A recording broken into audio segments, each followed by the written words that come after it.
Welcome to the May 2025 Move to France Q&A. My name is Allison Grant Lounes.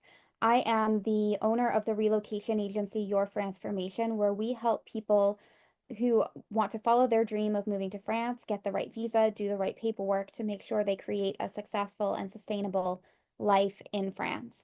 So we're going to talk today about visas and French admin and all the things that you need to do to get set up properly in your new life in France. And I want to point out too that the visa process is only the beginning of the admin that you're going to have to do to make sure that you're setting yourself up for long-term success. So I often say that the very first thing that you want to do is make sure that you get the right visa so that it is going to give you access to the long-term plan that you would like to have for your relocation to France.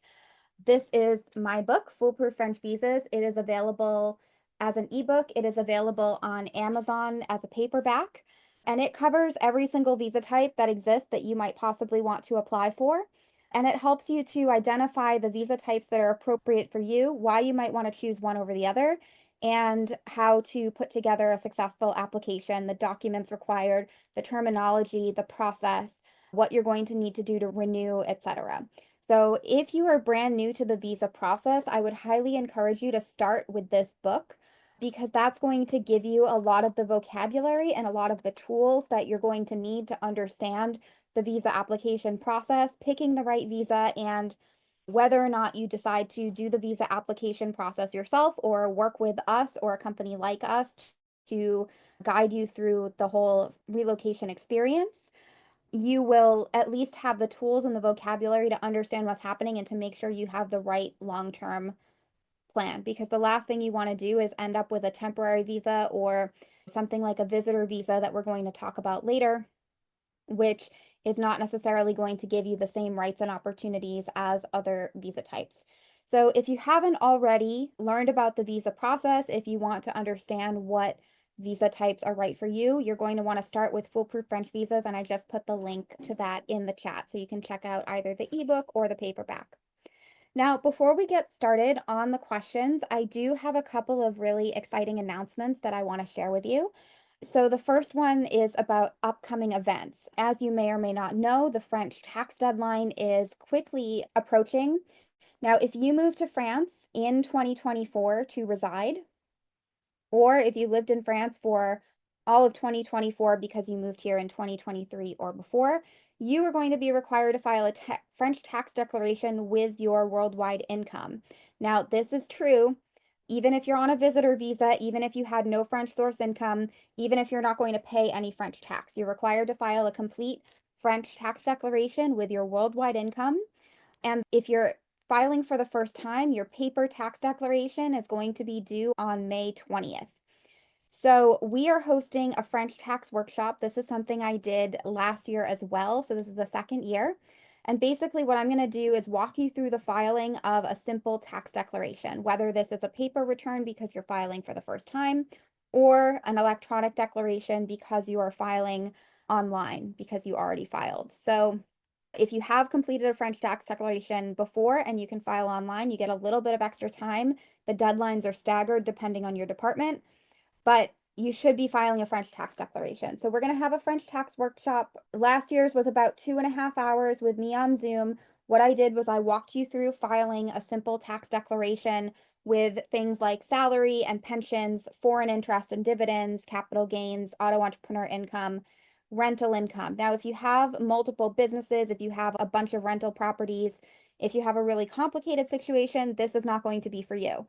But if your situation is relatively simple, maybe you have some Social Security or 401k income, maybe you have some bank interest, maybe you're an auto entrepreneur and then you're going to be able to complete your declaration during the context of this party. I want to give you the link to sign up for that in the comments as well. We're also going to have an F-bar party. So the F-bar party, if you are residing in France, or even if you're not, but you have a foreign bank account, you're a US person with a French bank account or any other non-US bank account, and at any point in the tax year, you had more than $10,000, the equivalent of $10,000 in your non-US bank account, you have to file an F-bar or a fine send form. So F-bar is for foreign bank account report. It's now more commonly known as the fine send form because it is unfortunately a form that you send to the Financial Crimes Division of the IRS. And there's no penalty if you file this and you file it correctly. There's no tax implication for this, but you are required to file a report of each foreign bank account that you own or have signatory authority over. So we're going to have an F-bar party where we $10,000, and this is for US persons. So we are going to have an F-bar party where you can understand the F-bar form. I'm going to show you what to do and how to complete the different sections on the form. And there's also an international bank account tracker that I have created in Notion where you can keep track of your foreign bank accounts for reporting on both the French side and the US side. So all of your non-French bank accounts you have to report in France. All of your non-US bank accounts you have to report in the US. And finally, the thing that I am most excited about is our upcoming Relocate to France virtual summit that I am hosting in June. So I'm really excited about this. You guys are among the first to hear about it. I've done exactly one social media post on this, but this is going to be a virtual exhibition on moving to France. And my goal for you is to create a virtual exhibition hall with presentations on all kinds of different topics over the course of 4 days, and to give you the opportunity to ask questions and meet with different professionals in the relocation space.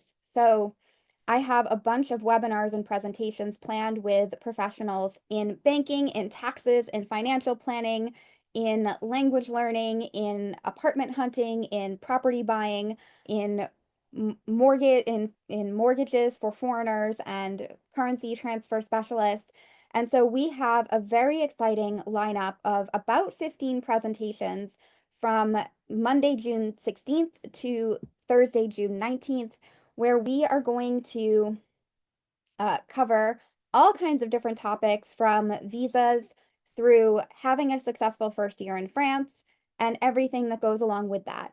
Now, all of the presentations are going to be free to attend live, and you'll be able to purchase for a very nominal fee access to all of the recordings if you can't attend everything live. Now, the most exciting thing about this is that we're going to have a virtual exhibition hall, so Zoom breakout rooms, where all the professionals who are going to be hosting the presentations, plus a bunch more, will each have their individual virtual stand in a Zoom breakout room. So you'll be able to hop along between the rooms and meet with the different professionals after you see their presentations, or people who aren't presenting but that you'd like to meet with because they, work in a sector where you're going to need some assistance. We're going to have a PDF guide with all of the presentations and professionals so you'll know who to meet and where and when to meet them. And we're also going to have a pop-up community, which is similar to a Facebook group. It's on an app called Heartbeat, where there'll be a chat feature where people can do posting and comment on different things and ask questions throughout the course of the event. I am going to give you a link to that, so it's free to attend live. You can register now and RSVP to any of the presentations. I have a couple more that I'm going to be adding over the next couple of days. And then, like I said, if you are not able to attend the presentations live, if you want to make sure that you're able to rewatch the recordings, you will be able to purchase access. The recordings will be available through the end of the year so that you can watch them at your leisure. And this is going to be for you whether you are planning to move this year or in 3 years. And it's to begin the process of learning and gathering information and understanding what questions you're going to want to ask, what kinds of professionals are going to be able to assist you through the transformative process of not just doing all of the paperwork, but also approaching the relocation and understanding the new life that you're going to create in France. So that's at relocatetofrancesummit.com, and I put the link in the chat so you guys can begin signing up. And we're just launching our ad campaign with the signups. So without further ado, that was a lot of announcements, but I am going to go ahead and get the questions back up and start from there. Okay, so Anthony, we want to move to France. We are just in our 60s. Where do we start? Like I said, the best place to start if you are totally unfamiliar with the process and you don't know anything about visas and what you'll need to do to relocate, you're going to want to read Foolproof French Visas. You're going to want to sign up for the Relocate to France Summit. And I'm going to go ahead and assume that if you're in your early 60s, you are either retired or very close to retirement. So the visa type you're going to probably want to go for is the long-term visitor visa. And you want to make sure that you're applying for the renewable visitor visa, which means that you'll be able to renew your visa year after year and do so within France. There is such thing as a temporary visitor visa, which is not renewable. And for the most part, we avoid having people apply for that unless they're very, very, very clear that they do not at all want to extend their visa long term. So that would be the place to start, is to look at foolproof French visas and the section on the visitor visa. Your main requirements are going to be financial resources of at least 1,500 euros per month in cash. So 1,500 times 12, around 18,000 euros in cash resources. Or if you have that amount coming in with a pension, social security income, then that would count as well for the proof of financial resources. You'll have to get a temporary healthcare policy that we have some questions about a little bit later in the Q&A, so I will get to that at that point. And you're going to have to sign a statement that you are not planning on working in France. It's also a really good idea if you're thinking of relocating in the long term to begin learning French, whether that is online through a course. We have French teachers we can introduce you to who can give private lessons or put you into a group or conversation class depending on your level. It's really going to be important in the long term to make a good effort in learning French. Adrian, my husband and I would like to move to France. I understand a long stay visa does not allow one to work. What would be what we would be what would be our next option if we would like to start a life over there? So you can absolutely move to France on a visitor visa without working. This means that you are not working for anyone anywhere unless you physically leave France. So this means you're not working remotely, you don't have a remote job, you don't have a remote business, you're not earning money from clients who are on the moon paying into your bank account in Kazakhstan. You are committed to being retired. Now, if you want to be self-employed or get a job or something like that, then you'll have to explore other visa types and what you might be eligible for. Any type of visa for a job is going to require you to be hired and have a work contract, in which case the employer is going to pretty much manage the visa and work authorization process if it's required. We don't handle very many of those at all. In order to sponsor you for a job, an employer would have to show that they tried to hire a French person and couldn't, or they'd have to pay you a significantly uh, higher salary in order to bypass the work authorization process. And that would enable you to get something called a talent passport, carte bleue européenne. Now, the first step to take as far as forms would be there's a visa application form to fill out online on the france-visas.gouv.fr website. But that's really late in the process after you have decided on a move date and you're about 3 months out, and depending on the visa type, and you have a good idea of where you want to be and where you're going to be staying. Like your plans have to be pretty far advanced by the time you get to the visa application process. Okay, I already started answering this question a little bit. Nikki asked, what are the various visa options to stay in France legally? Who must sponsor these? What is the process actually like? So it really depends on whether you're going to be self-employed or a student or have a work contract. And the paths to long-term residence can really vary based on your initial visa type. So Nikki, you mentioned being younger and potentially doing a master's program or something. And in that case, it can be a really good option to start with a degree program as a student, do a 2-year degree program, make sure you learn French, and then you get two benefits from that. One is that you then get a 1-year recherche d'emploi, création d'entreprise visa, which enables you to have 1 year on a student visa to work part-time and look for a job that will sponsor you so that you can renew your visa with a different status. And that's at the end of your studies. The other benefit is that theoretically, if you do 2 years of a master's program and earn a French degree, your wait time to apply for naturalization as a French citizen is reduced to 2 years. You still have to be in a long-term contract and show financial stability and things like that. So it's not necessarily once you get a job, you're immediately able to apply for naturalization to be French. However, it can significantly facilitate the process. These types of things could change within the next couple of years. There was a new announcement today about hardening the conditions for enabling people to apply for naturalization, requiring them to not only pass a language test, but also a history and culture test, making sure they have a long-term work contract and won't be dependent on the state, have more financial stability, things like that. So all of that is a little bit up in the air because it's guidance, but it doesn't have the force of law because it is not a law that was passed by the parliament. However, I would expect that the conditions for naturalizing and getting a 10-year resident card are going to be changing in some not wonderful ways over the next couple of years. Ellie, I don't know where to begin, but the basics would help. US and UK citizen, do you lose all your rights to taxes, pensions, Social Security if you move? We already covered the basics of visas, but I do want to cover the basics a little bit of taxation. So, regardless of your nationality, if you have a long-term visa or a residence permit to live in France, and it is the place where you spend the most time, you are going to be considered a French tax resident. Now, the exact number of days that you spend in France is only one of the criteria about for whether or not the French tax office would consider you a French tax resident.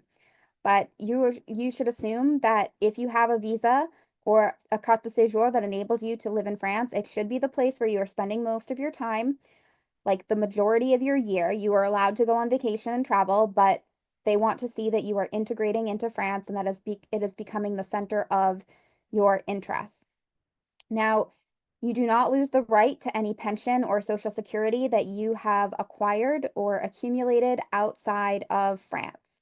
So, US Social Security will still be paid out to you, assuming that it still exists. Your UK pensions, you are still eligible for them.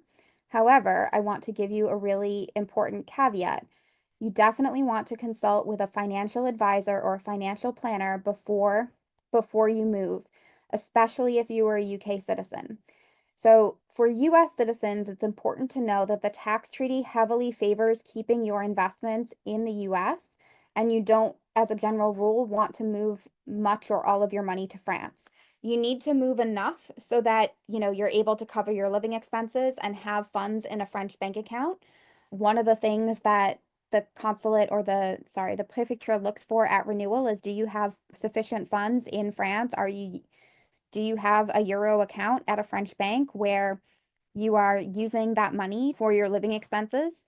But things like Social Security, pension, interest, dividends, anything retirement related, capital gains, for the most part, is going to be taxable in the US, reported in France as part of your worldwide income on your French tax declaration, but not taxed in France except in some really specific circumstances. If you're a UK citizen, however, the tax treaty is totally different. And so benefits that you might have to withdrawing part of your pension tax-free might not exist after you become a French resident. So you want to make sure that you are talking with a financial advisor before you move, such that if you need to move money around, make withdrawals from your pension, sell a secondary residence, anything like that, that you are able to do it before the French tax authority might become interested in those financial moves. So we have some financial planners who will be presenting at the Relocate to France Virtual Summit June 16th to 19th and who will be available in the breakout rooms. We have people who work with both US, UK. We have somebody who works with Canadians, South Africans, Australians. So you can certainly attend their presentations. We can also make introductions for our clients when the time is right. All right, Terry, is there an agency which can help me secure a long-term rental in Toulouse? So we always work with Esther of Let's Get France because she works with people not just in Paris, but all over France. And our clients always rave about her in terms of the apartments that she is able to find for them and secure for them despite being foreigners. So it can be really difficult as a foreigner to secure long-term housing because you're just not an attractive candidate.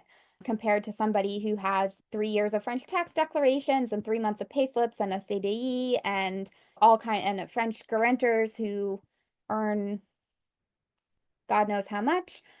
And so it can be really difficult to find a long-term apartment when you are a foreigner. Now, there are three things that we advise. One is you'll have to get a lease guarantee service like Garant Me, which is basically you are paying for an insurance policy for the landlord in case you don't pay your rent.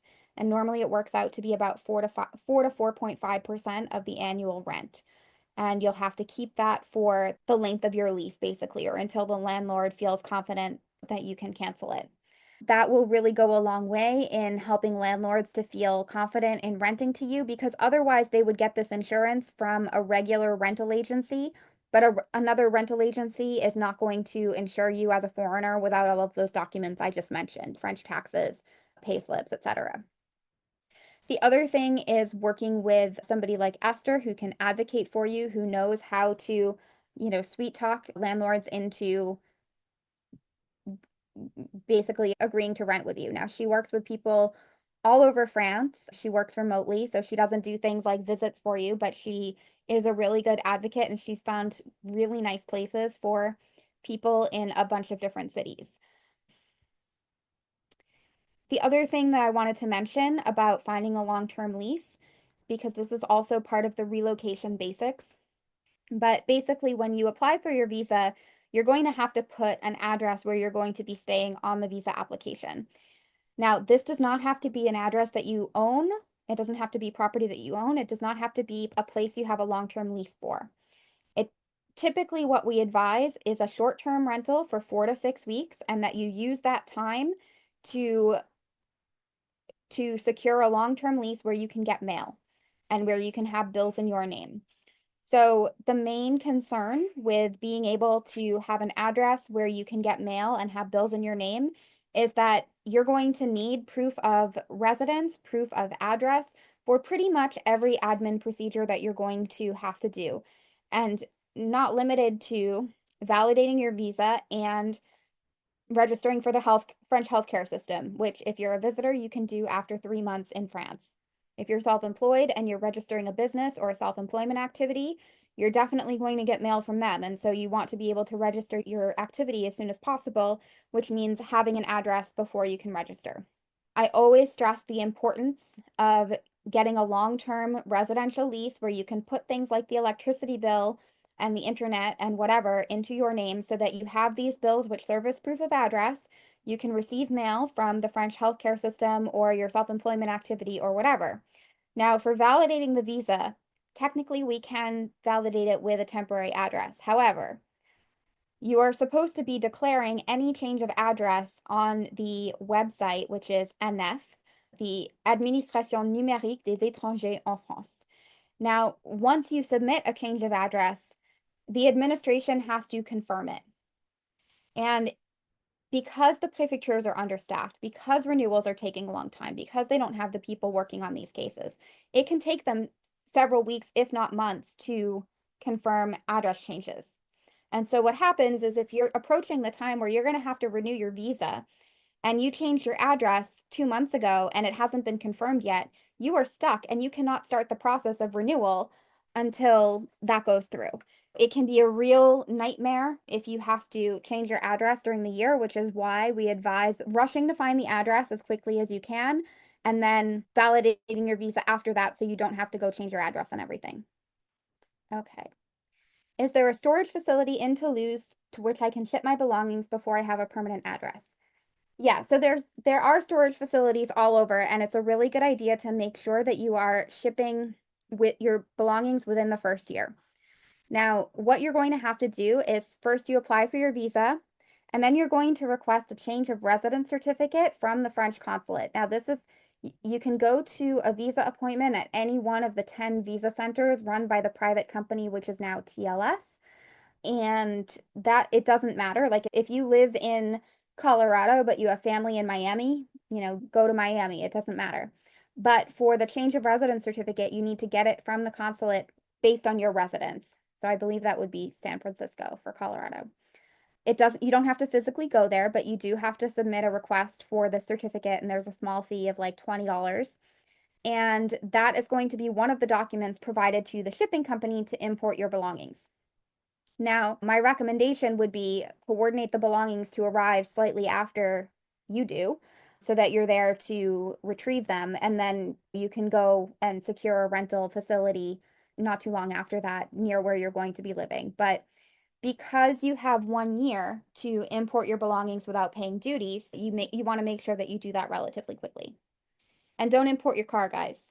If you're from the UK, import your car. If you're from the US, do not, under any circumstances, I don't care how good of a car it is. We have cars in France.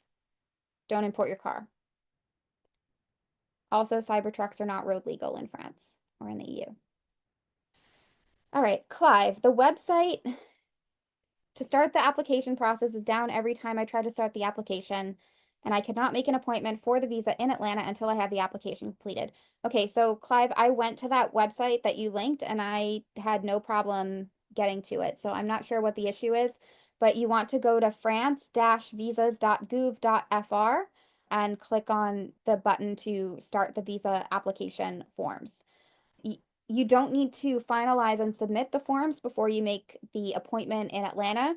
You can use the code that is generated. You'll have to create an application for each family member, each member in your party that are applying together, and then go into the TLS website, create an account, and use those codes with your personal information to create a profile in there that will enable you to select an appointment. The visa application process switched from VFS Global, good riddance, over to TLS Contact, which is the same provider that works in the UK and accepts visa applications in London, Manchester, and Edinburgh. Now, we've had our first visa applicants go. So far, no complaints. According to them, the process went fine. They didn't seem confused or anything about any of the documents. We did have issues with trying to book visa appointments in Houston specifically for multiple people for some reason. Like you could only book 2 people together, and we had a family with 2 children, and we couldn't book 4 people. So if it looks like there are no appointments available, then you might want to contact them just to make sure, or try with just one person to see if it's really closed off. And there was one more thing I wanted to say about that process. I don't know what it was, but it will come back to me if it was important. All right, another question from Clive. Some sites, but not your visa book, say an apostille FBI criminal background check is required for the VLS-TS visa. Some sites are wrong. It is not a requirement. They will take your fingerprints at the TLS contact appointment, and presumably they run them through the FBI or something, but there's no background check to provide at that stage. If you're starting a company and you're requesting like a talent passport entrepreneur visa, which we do quite a bit of, in that case, you need a background check, but typically it doesn't have to be apostilled. So don't worry about the background check unless you're starting a company. All right, Nilesh. Visa requirements for American citizens who have foreign birth certificates or marriage certificates. Okay, so the birth certificate is not required for the visa application. The marriage certificate, they may want a copy of, especially if one of you is applying for like a talent passport or some type of working visa and the spouse is applying as an accompanying spouse. For the most part, those documents are going to be required in France when you're registering for the healthcare system or when you're renewing your visa. Birth and marriage certificates are also required if you are requesting a DCEM, so a document de circulation pour étrangers mineurs, or residence permit for minor children. So typically you don't have to worry about these things for the visa.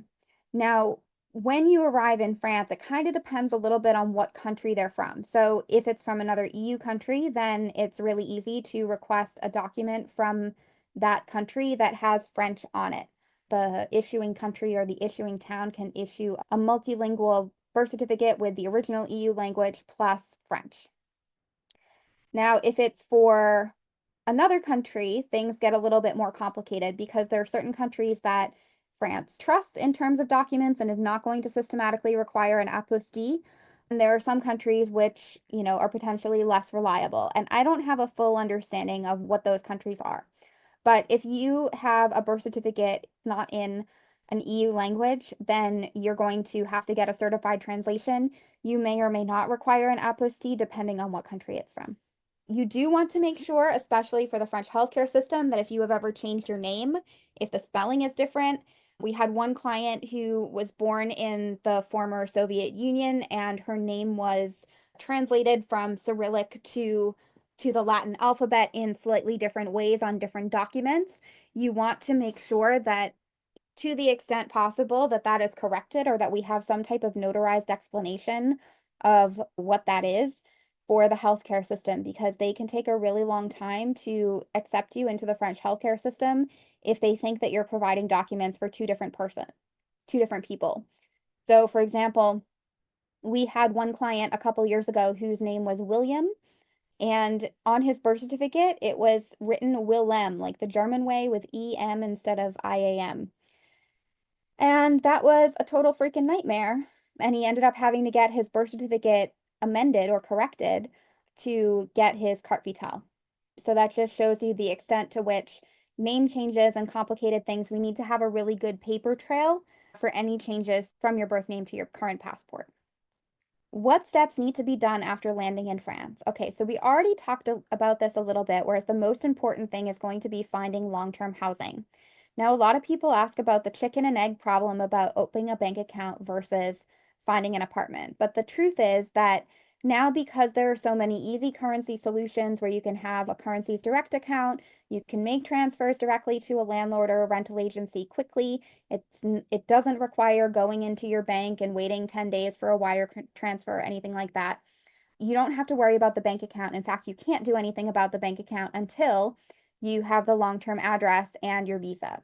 So it's not worth trying to bother opening a French account until you are here with the visa and you have a place to live. And that is another situation for which you need to be able to get mail to your address because they're going to send you your bank card, your checks, etc.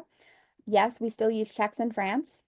And you're going to need to have bills in your name to show where you reside. That's really important for the bank to see where you live. So finding housing first, also getting a phone number. That's fairly straightforward and can be done in the first day or two after you get here. After that, opening the bank account, setting up utilities, getting on the French healthcare system after 3 months is when you can start that process. If you are on a self-employment visa or you're creating a company, you want to do that very quickly as well as soon as you get your long-term address because you want to be able to show that your activity is started and that hopefully you're starting to make money by the time it's time to renew your visa. Again, after you get your address, we also need to validate your visa really quickly. It has to be done within 90 days. You'll get invited for your OFI visit or visits depending on your visa type. So if you're a visitor, that's going to be one medical visit. Some people I have seen a little bit around the internet are getting a request to go to a doctor on their own and get a certificate of medical ability to reside in France or something. I haven't seen that replace the OFI visit for very many people yet, and it hasn't happened to any of our clients. So that is a development we are following closely. So it's impossible to predict how long it will take for them to invite you in, but it will be a medical visit for most people on a long stay visa, whether it's visitor, salarié, profession libérale, etc. If you are also required to sign a Republican integration contract, take a language test, and have Republican integration days, then you will get invited for those. Again, it's impossible to predict how long that will take. And if you are eligible to exchange your driver's license, you want to start that process fairly quickly as well. So typically, like as soon as people have sent off their healthcare registration, we want to start in on the driver's license exchange. Now, it's really important to do these things in a timely fashion because even if theoretically you have 1 year to complete the driver's license exchange, there's a couple of potential problems that can happen. One is they always take a really long time to process these. It's one of these things where you submit it and like 4.5 months later, you'll get an email, okay, send us your license, or we have a question about your document. So what happens is if you wait to do it, let's say you wait until month 6, and then it takes them 3 months to look at it, they ask for another document, you send the other document, and it takes another 2 months, guess what? Now you're in the process of renewing your visa. So you may have submitted your visa renewal online, but you don't have your new carte de séjour yet. And so they are going to ask you for your new valid carte de séjour, which you will not have, and it will take you quite a long time to be able to get. And in the meantime, they may close your application and require you to start all over, which can be not a big deal, or it can be now you're too late. It's been more than a year. We can't do it. So you need to make sure that it happens as close as possible to when you become eligible to begin that exchange process so that it's all done by the time you get to the renewal. Same thing if you have children and are moving with minor children. You need to make sure that you are applying for their DCEM, their Document de Circulation pour Étrangers Mineurs, relatively quickly because those also they can take time. They're only issued on certain days. They issue appointments to go and pick them up. You have to bring your child, and they always do either Wednesdays or during school vacation, so days that the kids are not in school. Just to be clear for our clients, when we're working with you, we're handling everything from the visa process to many of the things I just mentioned. So we work with a partner, we work with Esther for finding housing. We work with a banking partner, we do getting you on the French healthcare system. We do the driver's license exchange for those who are eligible. And then we send you a reminder. We send our reminders out 5 months before your visa expires that it's time to start working on the renewal. The renewal can be submitted 2 to 4 months before the visa expires. Mindy, is it necessary to maintain an address in the States, assuming all my bank accounts, social security, etc., except my French address? It's usually a really good idea to maintain a US address, especially for things like banking. A lot of banks do not play nice if they know that you're not physically residing in the US. One of the things that you could potentially do is consult with a financial planner. He's going to be presenting at the Relocate to France Summit on financial planning for Americans in France. And one of the things that he's talked about, I've done a couple of presentations with him. His name is Alex Ingram. And one of the things that he talks about is you want to make sure that you anticipate a little bit and you understand what your bank's policies are because some banks are more tolerant than others. Some it depends on what country you're in or how long you've had the account. France tends to be one of the better countries in terms of banks allowing you to maintain your accounts.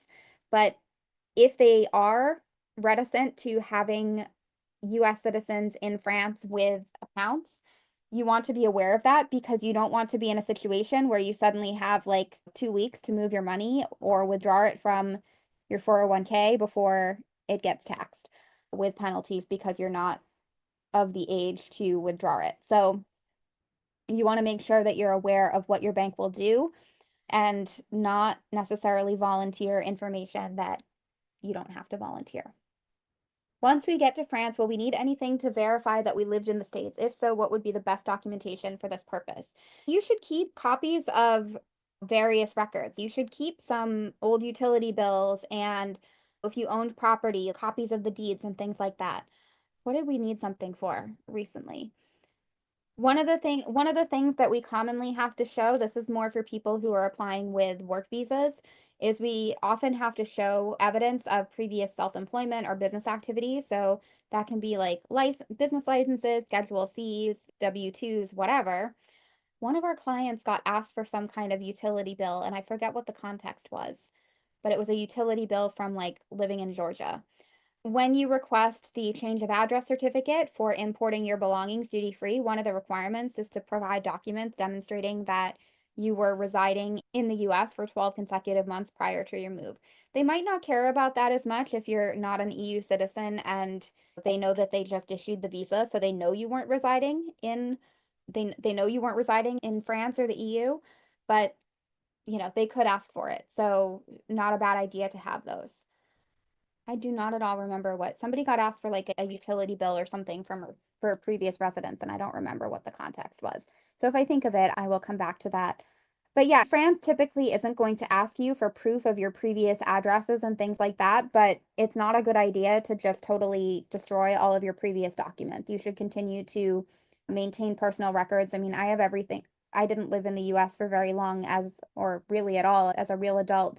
I moved right after university, but I keep all of my documents, old utility bills, old rental contracts, all kinds of stuff in Dropbox and it's digitized. So you don't have to bring like boxes of documents, but make sure you have, a digital record. Ellie, what if I don't speak French? Then moving to France is a great opportunity to learn French. It's definitely important to learn French, and I would recommend doing it in a formal way. A class, a conversation group, tutoring, not just an app, not AI lessons, but actual conversations, like in a learning environment. If you are on certain visa types, now this doesn't apply if you're on a visitor visa, but if you're on certain visa types, then you will have to take a French language test as part of your integration contract, and you may be proposed a certain number of hours of French lessons in order to start your Republican integration contract. You don't necessarily, if you pass the test, then you are not going to be assigned to any classes, but they may offer to have you take an official French language exam like the DELF or the DELF within 1 year at no charge.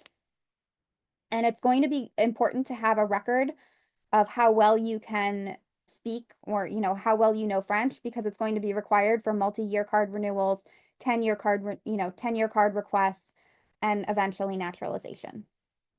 Jenna, what are the taxes for any money made through writing as a retired person? Okay, so this is a really important question. If you are retired and you're on a visitor visa, you are not earning money through writing. You are not earning money through anything because you are not allowed to work in France. There are some really specific special circumstances, like if you wrote a book before you moved to France and you sign a contract with a publishing house and start getting paid royalties, that's a little bit different. Go talk to your friendly neighborhood accountant before you get your first royalty check. But other than that, if you move to France, you're not earning money. And there's no such thing as like a visa with like for a hobby or a hobby amount of earning money. If you're writing as a service, if you are self-publishing and earning royalties through something like Amazon, where, it's self-published, then you have a business, you're self-employed. And so in that case, you would need a self-employment visa. And that would be subject to social charges of about 26% for a micro entrepreneur. And then you would have to pay income taxes on your French source writing income because any earned income from self-employment, business, salary would be taxable and subject to social charges in France first, and then reported on your US taxes and receive a tax credit. How do I open a bank account without having an address yet? So I can rent an apartment when I move. You don't. You find the apartment first. You use something like Currencies Direct or Wise. I prefer like having an actual human to have a way to transfer money to the landlord or the agency or whatever. And then you open an account after you have a lease, a rental address, bills in your name, etc. Marcelo, I'm working in a French company in the USA and I'm interested in working in France. How is the process about work visas and what is the cost for me and the company? The best thing would be if the company can transfer you to France, then they can do it one of two ways. Either they can keep you on a US contract and get you a visa for up to 3 years as intercompany transfer, or they can put you on a local French contract. They can do either salarié en mission, which is again up to 3 years, but in that case renewable, and that's a talent passport category. Or they can just sponsor you for a regular job, which means potentially paying a salary of over 54,000 euros so that you can get a talent passport, carte bleue européenne. There's a bunch of different options, but you're going to have to talk to the company HR about that. The different options are outlined in Foolproof French visas. There's about 6 different salaried work visa types depending on the situation. So I don't really have enough detail to fully answer that. But if you wanted to have a consultation with me, we could talk about the options. But honestly, if they're an international company with offices in France and the US, they probably have somebody in HR who would be able to answer that question and talk about the feasibility. How difficult is the process? Shoot, it is 5 minutes to 8, and we are only on the end of page 3. Okay. How difficult is the process to obtain a work visa in France? What is the best CDD or CDI? So if you get a CDD, it's going to be a temporary work visa for only 12 months, and it's going to be complicated to renew. You're going to have to get work authorization again at the end, especially if the CDD is renewed. There's also a limit to how many CDDs you can have, and if you were to have 2 CDDs consecutively with the same company, there needs to be a gap in between them or can be potentially requalified into a CDI. So you want to go for a CDI, but again, the company either has to pay you a really high salary, 54,000 euros gross is more than about 90% of French people make as salaried employees, and and or they would have to show work authorization. So they would have to prove that they tried to hire somebody who already had the ability to work in France and they were not able to do so. Kimmy, as a retiree with no employment but a pension that exceeds minimum wage, how difficult is it to get a long-term apartment? It's not easy, especially depending on your resource level. Hopefully, you have significant financial resources because people over 65 have additional protections as tenants, which means that it's really difficult for landlords to, it's really difficult for people to kick out tenants anyway. It's especially difficult when the person is over 65. So you definitely want to make sure you have Garant Me and that you work with somebody like Esther who can advocate for you. But we do have all of our clients eventually find a place to live, normally within the 2 months. Do all of the documents for the visa application need to be translated to French? No, they can be submitted in English or French, but it doesn't have to be an official translation. If you write a cover letter, for example, that's not an official document that needs a translation. So you can write it in English, you can write it in good French, you can write it in bad French. You can write it in English and use Google Translate, but there's not a requirement for the documents to be in French. Chase, does Airbnb work as proof of accommodation? Yes. Again, I recommend 4 to 6 weeks for Airbnb or some kind of temporary residence, using that time to find a long-term address where you can get bills in your name and get mail. If you're going to a really super popular area or if you're arriving around tourist season, you're going to potentially want to do 6 to 8 weeks in temporary lodging. You know, if you're going somewhere like Nice, it's really tough. So keep that in mind as well. The documents required for the visa need to be apostilled. No, not as a general rule, not from the US. Sibeline, is the VLS-TS application procedure for a couple different from a single person booking the appointment using one return envelope or two? No, so what you have to do in the France Visas website is you need to add both spouses to a group. And then same thing on the visa appointment site, you need to add both people's information so that you can book as a group. But typically, for having your passport sent back to you, they are going to send them back separately, which is slightly annoying. When reserving the flight, is it one-way ticket mandatory or is it mandatory to reserve a round trip? They don't want to see your plane ticket, don't show it to them. So you don't have to have a plane ticket as part of the visa application. I would not recommend showing it to them. And I would not recommend making small talk about like, oh yeah, we're coming back. We're coming back for Christmas. If they ask about your travel plans or when are you coming back, they're going to assume if you say something like that, that you mean you're coming back permanently. So if you go in for a renewable 1 year visitor visa and they say, oh, when are you coming back? And you say Christmas, they're going to give you a visa through like December 31st or something. So don't do that. And don't give them a plane ticket, especially around trip one, because that would be the same thing. Janine, I'm not retired and I want to start a small business in ceramics. It's not a high profit type of business, but could employ 1 to 2 and offer classes. Is it worth the effort to apply as an entrepreneur and put the investment for a commercial ceramic studio or go with retirement visa given my age? I have passive income through rental and retirement savings. I also do occasional consulting, yada, yada. I mean, it depends. You certainly can make it a thing and have a commercial studio and a place that you rent and employ people, and that would be great. Typically, in that case, we're going to be looking at a talent passport with 30,000 euros investment into the startup capital of the company and creating all of the documentation for the French company before you apply for the visa. I would say you probably want to leave at least 6 months to do that process.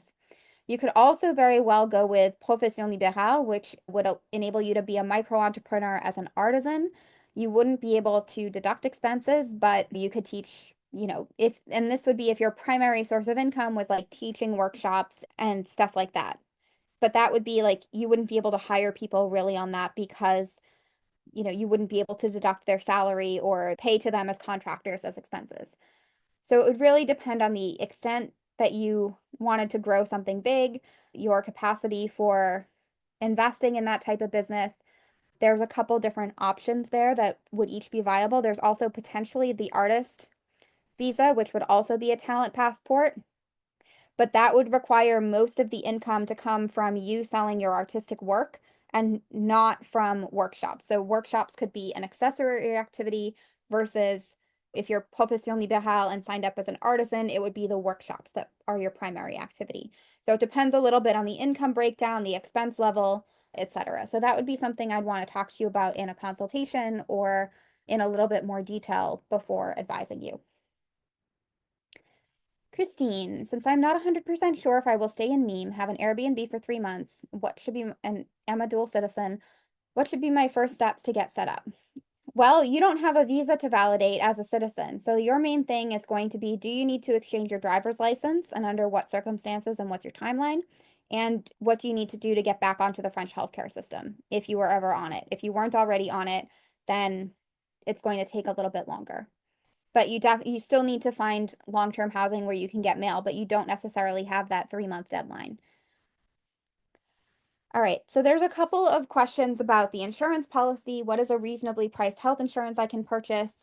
And there were a few people that had questions about it. So first thing is that this is a requirement for the visitor visa. It is currently not a requirement for any other visa type to show evidence of insurance. It's still a good idea to have temporary insurance that will cover you until you get onto the French healthcare system. But as a document, it is not a required document for any other visa type aside from visitor.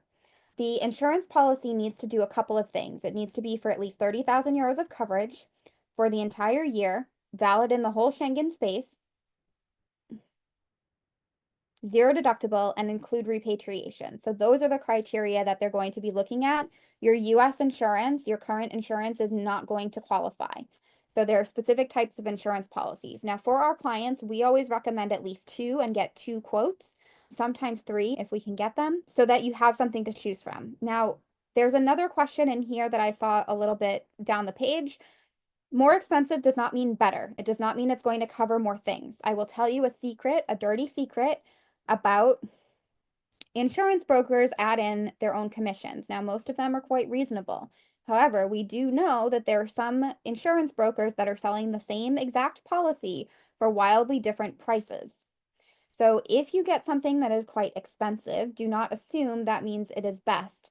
And I am, of course, not going to name names, but we do not refer to certain people or certain companies anymore because of that issue. The other thing I would want to say is you often have the choice. Sometimes you can get a monthly policy. However, those are typically more expensive after 3 months than a 1-year policy that is not refundable. You do, however, want to make sure that you sign up for the French healthcare system like relatively soon because you don't want to have to buy a second year of the private policy. You want to be on the French healthcare system to use that for your renewal. The final point I want to make about the temporary healthcare is that it's generally not going to cover pre-existing conditions. But once you're in the French healthcare system, like there is no concept of a pre-existing condition. There are healthcare conditions that the healthcare system treats. Bruce, if one gets a non-employment visa, so a visitor visa, and later circumstances change, U.S. canceling Social Security, for example, necessitating work, how easy is it to convert to something allowing employment without leaving France? It's not easy. It is a very long process, and you will have to qualify in the same way you would as if you were being recruited or creating self-employment or whatever from the US. So a company would have to sponsor you. You would have to put together a business plan and show the viability of your activity if you're starting a business, et cetera, et cetera. And I would expect it to take at least 6 months, and you should not try it before you have sent your first renewal, before you've done your first renewal in France. I have heard that the income and savings threshold is lower for married couples. France recognizes one savings account. Do they recognize common law marriage the way Canada does? No. I mean, some people will tell you yes. I say you want an actual marriage certificate. It is not worth it. It is not worth it. Marriage certificate. But yeah, in terms of income and savings requirements, if you're living together, sharing expenses, technically the 1,500 euros per month net is good for up to 3 people. There's a chart for family reunification visas, and it shows you like number of people in the household versus financial requirements. And it's French minimum wage up to a couple with 1 child, and then it increases by about 10 to 15% per additional person. Obviously, it's better to have more. It's better to have more, but don't listen to people who tell you need 18,000 per person if you're a couple. That's not true. I'm seeking to teach English to a French host family while living in their home for 1 to 2 months or longer starting later this year. How can I stay in France to do that? So you would be able to stay up to 90 days and then you would have to leave. But you do want to be a little bit careful because that to me sounds like an au pair contract, and I'm not totally sure that you would be able to do that work even unpaid. That sounds sketchy to me. Lisa, how many months in advance of my desired travel date should I apply for my visa? So you can only apply up to 90 days before your departure date. That is when you can submit your visa application online and have your appointment a little bit after that. That being said, we advise about a month between appointment date and departure date. After I get the visa, how many months a year am I required to live in France? Can I live in France 6 months and the US 6 months?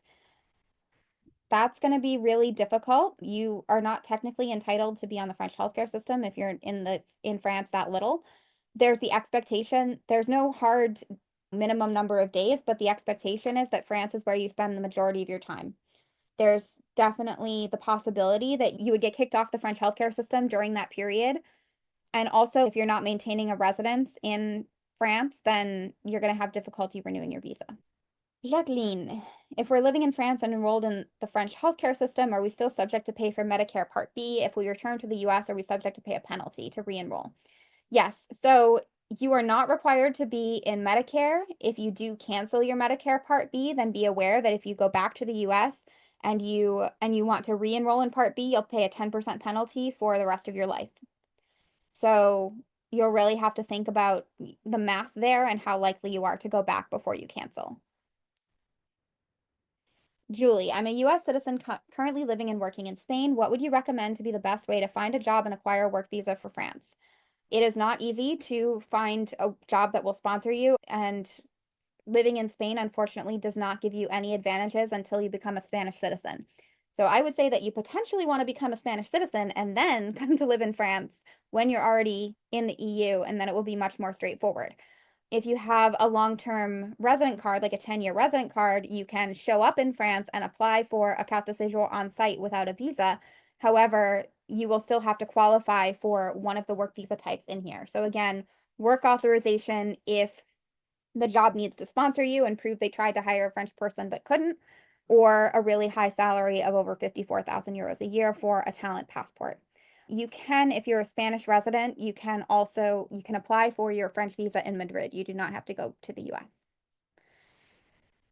Do you think it would be easier to find a job as a native English teacher or an accounting job in English? Well, accounting is a regulated activity in France, so it would really depend what you mean by accounting and what types of activities you would be doing, because anything related to bookkeeping or accounting has to be done by a certified professional. You can potentially parlay it into like virtual assistant or something like that that's related, but accounting itself is going to be very difficult unless you get a European qualification. English teacher, it's going to be easier to find positions, but they are typically very poorly paid, and there's a lot of people in the market. I am not going to get through all of these questions because we're already 15 minutes over and I'm only half through. So we're going to have to save some of these for next time. I will do 5 more questions and then we're going to have to go. And I will try to a lot of these are repeats or they're very similar topics and things that we already discussed. So if I didn't get to your question, I apologize. We covered a lot of topics. All right, Helloa. In purchasing real estate in France, I'm told that a standard 10% fee is added to the price of the property. What is the exact breakdown of the fee? What parts are paid by the seller and the buyer? Is there any way of lowering this fee? Okay, so when you buy a property, there's 8.5% for the notaire fees, and that is non-negotiable. Those are the fees set by the government. There's no way to negotiate those. There's typically, if you're working with a buyer's agent, so somebody who is helping you to find a property and negotiate the purchase can be a really good idea, especially if you're not on site or you don't know the French market. Typically, they charge about 2.5 to 3%. That's pretty standard. Hold on, I have my notes here from meeting with a mortgage broker last week. If you're getting any kind of financing, there's going to need to be an insurance guarantee of about 1.2%.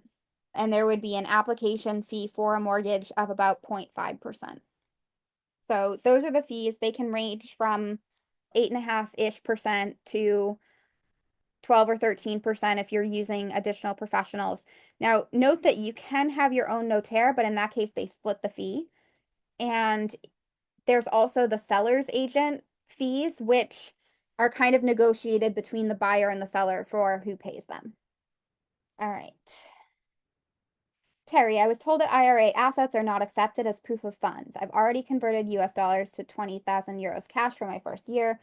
I have IRA assets to last for decades. Okay. So They want to see cash that isn't going to lose value. That's what they want to see. They want to see cash, or they want to see a regular 1,500 euro per month deposit into your French account. And again, your French account, once you're going to renew, not your US account, not your IRA. They want to see cash in a French bank account at the renewal. Okay, another question about buying a house. There's a couple of questions here about cover letters for visa applications. So if you're a visitor, it really just needs to be short and sweet and convey your intention to retire long term. You want to make sure that you get a renewable visa. If you're doing any kind of business activity, self-employment, professional musician, etc., you need an actual business plan and not just a cover letter with supporting documents.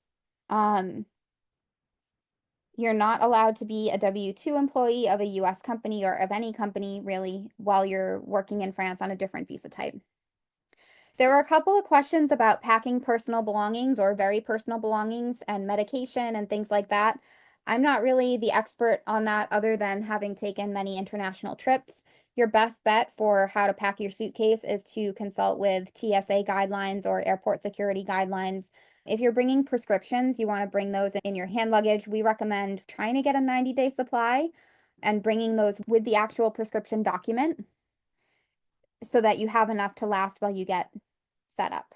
But other than that, you'll have to look at TSA requirements for Grace and Angelica. All right, we talked about Medicare signups. We talked about opening a French bank account. How frequently are people turned down for a carte de séjour when applying for a renewal and have to return to their home countries? Very few. If you commit crimes, maybe, but it's really just a matter of having the ongoing financial resources and continuing to meet the criteria for your visa. If you no longer meet the criteria for your visa, like if you no longer have any money, then you can absolutely have your renewal refused. If you start a business and you don't earn any money in it, you can potentially switch your visa type to visitor to be retired if you have enough resources to support yourself. I've seen a couple of YouTube videos and things, but you look at what the actual situation is, and it's people that were like starting businesses but not doing the business or not ever earning very much money. So that would be the most common reason. Margaret, do you assist with relocation services to all of France or only a specific area? Yes, we help people all over the US and the UK moving to all over France. We have probably about a quarter of our clients in Paris, about a quarter in the Riviera, a third in Occitanie, like Montpellier, Aude, Carcassonne area, and then the rest really spread out from Brittany to the Dordogne to Lille to wherever. All right, last question from Eve. We are moving to France this fall and we do want the opportunity to become French citizens in the future. We understood that the path was a long stay visa, renewing for the first 5 years, then applying for citizenship. But the April 1 post showing foolproof French visas with excerpts, it seems we misunderstood. Yeah, so unfortunately, and I've been saying this for a very long time, and I do have a whole section on it in Foolproof French Visas, is if you're on a visitor visa, especially if you're American, the one disadvantage of our tax treaty is that you're not paying tax into France. You're paying your tax in the US. So they're under no obligation to give you a multi-year card or a 10-year card. And in terms of showing your financial resources, they might not take into consideration your financial resources from outside the US. And one of the things, the reason I picked this as my last question is Bruno Retailleau, who is the prime minister in charge of immigration, is fairly anti-immigration. And he talked about hardening the requirements for naturalization over the weekend. And there are new guidelines for the prefectures. And one of the things he talked about was people who are not integrating with France, who are keeping their money in their home country, who are earning money in their home country, who are not having the majority of their resources and financial ties to France. Like, why are we going to naturalize them? And so I have been pointing this problem about the visitor visa out for a very long time. And my solution is like people who want to have the opportunity to naturalize, do something that's going to get you paying taxes into the French system, which is mostly going to be working or having significant-ish rental income. Okay, I didn't even get through all of the questions in here, and I didn't get to the questions in the chat. Well, I see a lot of them were duplicated anyway. All right, I'm going to give you again the links for the F-bar party, the French tax declaration workshop, where we're going to have so much fun doing our taxes together, and of course, the Relocate to France virtual summit, which I'm very excited about. And again, this is going to be June 16th to 19th, and it's going to be from about 1:30 p.m. France time to 8:30 p.m. So I'm going to do like a little intro and closing, and then the hours of 2 to 8, we're going to have the virtual exhibition hall where you'll be able to stop by and meet different professionals and associations and things like that in moving to France. And then also presentations on a lot of the different topics we talked about today, more in-depth presentations, Q&As, and the opportunity to learn from a variety of professionals in taxes, financial planning, real estate, mortgage, currencies, learning French, integration, visas, of course, having a successful first year in France, all of that stuff. So thank you so much for coming. I am sorry that I did not get through all of your questions. I'm going to copy them just in case, I guess. So we have them. If you want us to introduce you to Esther, send us an email to partners@yourtransformation.com and we will send you an introduction. All right, thank you so much. Have a good rest of your day. The next Q&A is going to be on Monday, June 2nd. Monday, June 2nd. So I hope to see you at the summit and potentially at our French tax party. All right, thanks. Have a good rest of your day and see you next time. Bye.